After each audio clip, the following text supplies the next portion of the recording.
دن بدن کھلنے لگا ہے نعمت الاسلام یہ۔ بسم اللہ الرحمن الرحیم۔ صرف 5 منٹ کا مدرسہ قرآن و حدیث کی روشنی میں 119واں دن 29 ربیع الثانی۔ نمبر 1 اسلامی تاریخ۔ مسجد قباء کی تعمیر اور پہلا جمعہ۔ مدینہ منورہ سے تقریباً 3 میل کے فاصلے پر ایک چھوٹی سی بستی قباء ہے۔ یہاں انصار کے بہت سے خاندان آباد تھے اور کلثوم بن ہدم ان کے سردار تھے۔ ہجرت کے دوران آپ صلی اللہ علیہ وسلم نے پہلے قباء میں قیام فرمایا اور کلثوم بن ہدم کے گھر مہمان ہوئے۔ رسول اللہ صلی اللہ علیہ وسلم نے یہاں اپنے مبارک ہاتھوں سے ایک مسجد کی بنیاد ڈالی جس کا نام مسجد قباء ہے۔ مسجد کی تعمیر میں صحابہ کے ساتھ ساتھ آپ صلی اللہ علیہ وسلم خود بھی کام کرتے تھے اور بھاری بھاری پتھروں کو اٹھاتے تھے۔ یہی وہ مسجد ہے جس کی شان میں قرآن مجید میں ہے لمسجد اسس علی التقوی من اول یوم، یعنی اس مسجد کی بنیاد پہلے ہی دن سے پرہیزگاری پر رکھی گئی ہے۔ وہ اس بات کی زیادہ مستحق ہے کہ آپ صلی اللہ علیہ وسلم اس میں نماز کے لیے کھڑے ہوں۔ اس میں ایسے لوگ ہیں جن کو صفائی بہت پسند ہے اور اللہ پاک و صاف رہنے والوں کو دوست رکھتا ہے۔ حضور صلی اللہ علیہ وسلم یہاں 14 دن قیام فرما کر 12 ربیع الاول سن 1 ہجری کو جمعہ کے دن روانہ ہوئے۔ بنی سالم کے گھروں تک پہنچے تھے کہ جمعہ کا وقت ہو گیا۔ آپ نے جمعہ کی نماز ادا فرمائی اور خطبہ دیا۔ یہ اسلام میں جمعہ کی پہلی نماز تھی۔ آپ کے ساتھ تقریباً 100 آدمی نماز میں شریک تھے۔ نمبر 2 اللہ کی قدرت۔ زبان دل کی ترجمان ہے۔ اللہ تعالی نے ہم کو زبان جیسی نعمت عطا فرمائی۔ اس کے ذریعے جہاں مختلف چیزوں کا ذائقہ معلوم ہوتا ہے وہیں یہ دل کی ترجمانی کا فریضہ بھی انجام دیتی ہے۔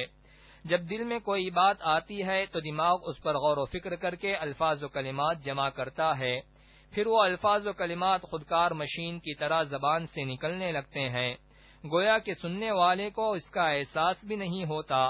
اللہ تعالی نے اپنی قدرت سے انسان کے دل و دماغ اور زبان میں کیسی صلاحیت پیدا کی، بے شک یہ اللہ ہی کی کاریگری ہے۔ نمبر 3 ایک فرض کے بارے میں۔ رکوع و سجدہ اچھی طرح نہ کرنے پر وعید۔ رسول اللہ صلی اللہ علیہ وسلم نے فرمایا، بدترین چوری کرنے والا شخص وہ ہے جو نماز میں سے بھی چوری کر لے۔ صحابہ رضی اللہ عنہم نے عرض کیا، یا رسول اللہ، نماز میں سے کس طرح چوری کرے گا؟ فرمایا، وہ رکوع اور سجدہ اچھی طرح سے نہیں کرتا ہے۔ نمبر 4 ایک سنت کے بارے میں۔ سونے کے آداب۔ رسول اللہ صلی اللہ علیہ وسلم جب سونے کا ارادہ کرتے تو اپنے داہنے ہاتھ کو داہنے گال کے نیچے رکھ کر سوتے، پھر 3 بار یہ دعا پڑھتے، اللہم قنی عذابک یوم تبعث عبادک۔ نمبر 5 ایک اہم عمل کی فضیلت۔ 3 آدمی اللہ کی ضمانت میں ہیں۔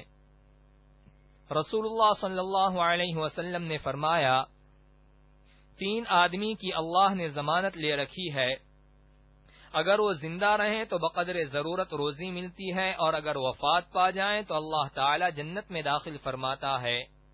ایک وہ جو گھر میں داخل ہوتے وقت سلام کرے تو اللہ تعالی اس کا ضامن ہے، دوسرا وہ جو مسجد گیا تو اللہ تعالی اس کا ضامن ہے، تیسرا راہ خدا میں نکلنے والا، اللہ تعالی اس کا ضامن ہے۔ نمبر 6 ایک گناہ کے بارے میں۔ مرد و عورت کا ایک دوسرے کی نقل کرنا۔ رسول اللہ صلی اللہ علیہ وسلم نے ایسی عورت پر لعنت فرمائی جو مرد کی نقل اختیار کرتی ہے اور ایسے مرد پر لعنت فرمائی جو عورتوں کی مشابہت اختیار کرتا ہے۔ خلاصہ، مرد کا عورتوں کی شکل و صورت اختیار کرنا اور عورت کا مردوں کی شکل و صورت اختیار کرنا ناجائز اور حرام ہے۔ نمبر 7 دنیا کے بارے میں۔ دنیا کی محبت بیماری ہے۔ حضرت ابو درداء رضی اللہ عنہ فرماتے تھے کہ کیا میں تم کو تمہاری بیماری اور دوا نہ بتاؤں؟ تمہاری بیماری دنیا کی محبت ہے اور تمہاری دوا اللہ تعالی کا ذکر ہے۔ نمبر 8 آخرت کے بارے میں۔ دوزخ میں بچھو کے ڈسنے کا اثر۔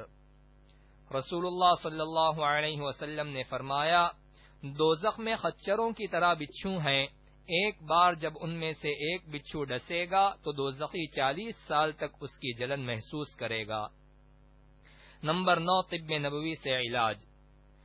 درد سر کا علاج۔ رسول اللہ صلی اللہ علیہ وسلم نے فرمایا، جب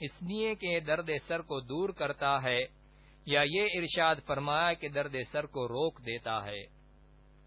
نمبر 10، قرآن کی نصیحت۔ قرآن میں اللہ تعالی فرماتا ہے، اے ایمان والو، اللہ سے سچی پکی توبہ کر لو، امید ہے کہ تمہارا رب تمہاری خطاؤں کو معاف کر دے گا اور جنت میں داخل کر دے گا۔